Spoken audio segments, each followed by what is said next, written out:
और इस वक्त हम सीधे चलेंगे, हमारी सहयोगी करिश्मा जुड़ी हुई है एयरपोर्ट का रुख करते हैं। रांची एयरपोर्ट में यहाँ पर कांग्रेस के प्रदेश अध्यक्ष राजेश ठाकुर आने वाले हैं। आपको बता दें, लगातार वो दिल्ली में बैठकों का सिलसिला चल रहा था और लगातार प्रत्याशियों के नाम पर मंथन हो रहा था। क्या अब प्रत्याशियों के नाम पर मुहर लग गई है और क्या वो लिस्ट लेकर पहुंचे हैं रांची? थोड़ी ही देर में वो एयरपोर्ट से बाहर निकलेंगे और करिश्मा कोशिश करेंगी कि उनसे सीधी बातचीत हो सके। करिश्मा, क्या ये माना जाए कि जिस लिस्ट को लेकर ऊहापोह की स्थिति में कांग्रेस है, अब तक अपने प्रत्याशियों को तय नहीं कर पाई है कई सीटों पर, क्या वो नाम फाइनल हो गए हैं? जी आसिया, कई नेताओं को कांग्रेस ज्वाइन कराने के बाद आज राजेश ठाकुर रांची लौट रहे हैं और कहा जा सकता है कि दिल्ली में लगातार बैठकों का दौर चल रहा था और ऐसे में प्रत्याशियों की नाम की घोषणा जो है अब तक नहीं हो पाई है और यही वजह है कि राजेश ठाकुर लगातार दिल्ली में बैठे हुए थे, लगातार बैठक में वो शामिल हो रहे थे और कहीं ना कहीं अब तक 4 सीटों पर प्रत्याशियों की नाम की घोषणा नहीं हो पाई है। बीते दिनों 3 सीटों पर जरूर प्रत्याशियों की नाम की घोषणा हो गई थी। अब देखिए, यहाँ पर हलचल जो है काफी तेज हो गई है। कांग्रेस के प्रदेश अध्यक्ष राजेश ठाकुर फिलहाल रांची पहुंच चुके हैं, एयरपोर्ट से वो बाहर निकल रहे हैं। लगातार वो दिल्ली में मौजूद थे और बैठक चल रही थी क्योंकि कहा जा रहा था कि कांग्रेस जल्द ही सूची जारी कर देगी, लेकिन अब तक 4 जारी नहीं की है।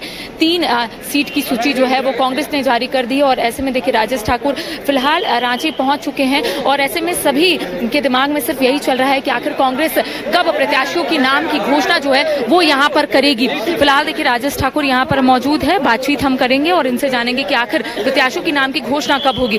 4 सीटों पर प्रत्याशियों की नाम की घोषणा कब? देखिए, प्रत्याशियों की चलिए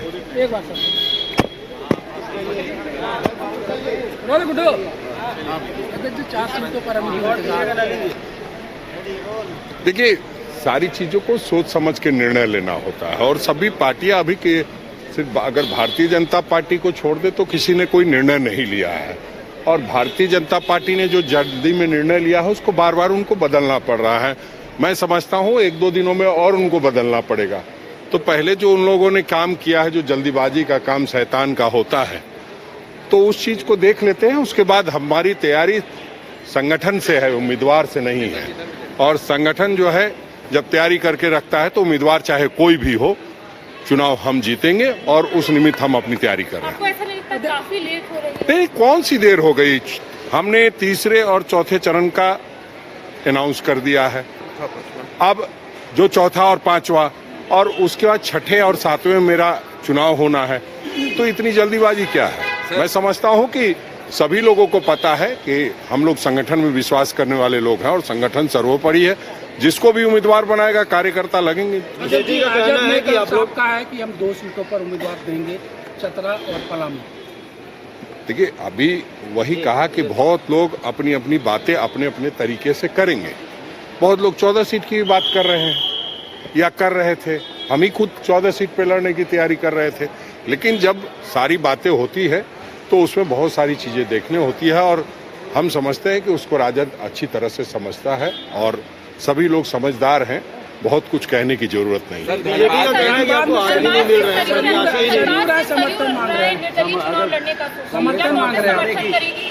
देखिए, क्या हुआ है धनबाद में? क्यों लोग इतना परेशान हैं?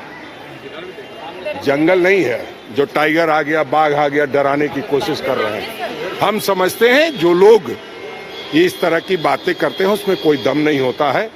सरजू राय जी संजीदा व्यक्ति हैं, अपनी चिंता व्यक्त करते होंगे, लेकिन मैं ये मानता हूं किसी को चिंता करने की जरूरत नहीं है। मैं भी धनबाद संसदीय क्षेत्र का रहने वाला व्यक्ति हूं और कहीं कोई ऐसा कुछ नहीं हो रहा है जो इतने लोग बेचैनी में है। सरकार है, प्रशासन है, चुनाव फेयर एंड फ्री होगा। नहीं, उन्होंने समर्थन मांगा है। देखिए, और जेएमएम कह रही है ना कि आप कांग्रेस पर हम छोड़ते हैं। देखिए, ये तो सही है कि आज सभी लोगों का ध्यान कांग्रेस पे है। पूरे देश में जो आदरणीय राहुल गांधी जी ने यात्रा की, भारत जोड़ो न्याय यात्रा, उससे प्रभावित होकर हर व्यक्ति चाहता है कि हम कांग्रेस के साथ हों, हम इंडिया गठबंधन के साथ हों। उस निमित्त उन्होंने अपनी बात कही है। अब बहुत सारी चीजें अभी होनी बाकी है। हम लोग ये समझते हैं कि कोई भी चुनाव के तरीके से लड़ा जाएगा। बहुत उसमें हवा क्रिएट करने की जरूरत नहीं है। हम अपने आप में सक्षम हैं हमारे सभी लोग पूरी ताकत से संगठन के लिए काम कर रहे हैं और जब भी कोई ऐसी बात होगी तो निश्चित रूप से हम तो सबका स्वागत करते आए हैं। हमने कब उनको मना किया है? सबका स्वागत है। बाबूलाल जी कह रहे हैं कि आपको प्रत्याशी ही नहीं मिल रहा है। देखिए, प्रत्याशी अब किसको कितना मिल रहा है ये तो बाबूलाल जी से बेहतर कोई नहीं जानता है। अगर हमने नहीं दिया होता तो एक टिकट उनकी शुरुआत ही नहीं हो पा रही थी। हमारे यहाँ से गीता कोड़ा लिया तो बोनी हुआ, इसलिए उसकी बात छोड़ दीजिए। अभी बाबूलाल मरांडी जी पार्टी में कितने दिनों तक है ये भी पता नहीं है किसी को। हो सकता है इस चुनाव के बीच में ही नहीं दल बदल कर ले। पुराना उनका इतिहास है। आरजेडी का दामन थाम लिया है और अभी जो प्रदेश अध्यक्ष हैं वो कह रहे हैं आरजेडी के कि कांग्रेस भावनाओं को समझे नहीं तो आगे क्या होगा हमें नहीं पता। देखिए, आरजेडी अपनी बात कह रही है, भावना की बात अब मैं क्या बताऊं। अब देखिए भारतीय जनता पार्टी में किस तरह से टूट हो रही है, किस तरह से जो कद्दावर लोग हैं वो पार्टी छोड़ के आ रहे हैं और उसमें कहीं किसी सम्मान और अपमान की बात नहीं है। आपने जब भी कोई किसी को ज्वाइन कराता है तो उन सारी चीज़ों का अध्ययन अवलोकन करने के बाद ही कराता है। हम समझते हैं उन लोगों ने भी, राजद ने भी अपनी बात कुछ सोच करके की होगी। अब हमसे बात होगी तो हम देखेंगे क्या करना है। इंडिया गठबंधन कहाँ रहा? सीपीआई उधर अलग हो गया, आरजेडी जो रहा है। देखिए, इंडिया गठबंधन का मतलब ये नहीं है कि सब लोग उसमें रहे। अब आप कहिएगा कल हो कि भारतीय जनता पार्टी नहीं है, जेडीयू नहीं है। नहीं होना चाहिए। जब हम इंडिया की बात करते हैं, जब जुड़ेगा भारत जीतेगा इंडिया की बात करते हैं तो आप जैसे तमाम लोग सोचते हैं कि तमाम पार्टियों का विलय इंडिया में हो जाए, लेकिन वो संभव नहीं होता है। कई बार कई लोगों की अपनी अपनी महत्वाकांक्षाएं हैं। हो सकता है झारखंड में नहीं तो पश्चिम बंगाल में है। इसमें कहाँ दौमत है? कल आपने देखा, परसों जो रैली हुई उसमें ममता जी ने साफ कहा, ममता जी के जो गए थे नुमाइंदे, उन्होंने साफ कहा कि हम इंडिया गठबंधन में हैं। तो ठीक है, सब लोगों की अपनी अपनी कुछ कुछ बातें रहती है, उसको भी ध्यान में रखना है और जुड़ेगा भारत जीतेगा इंडिया आगे बढ़ेगा।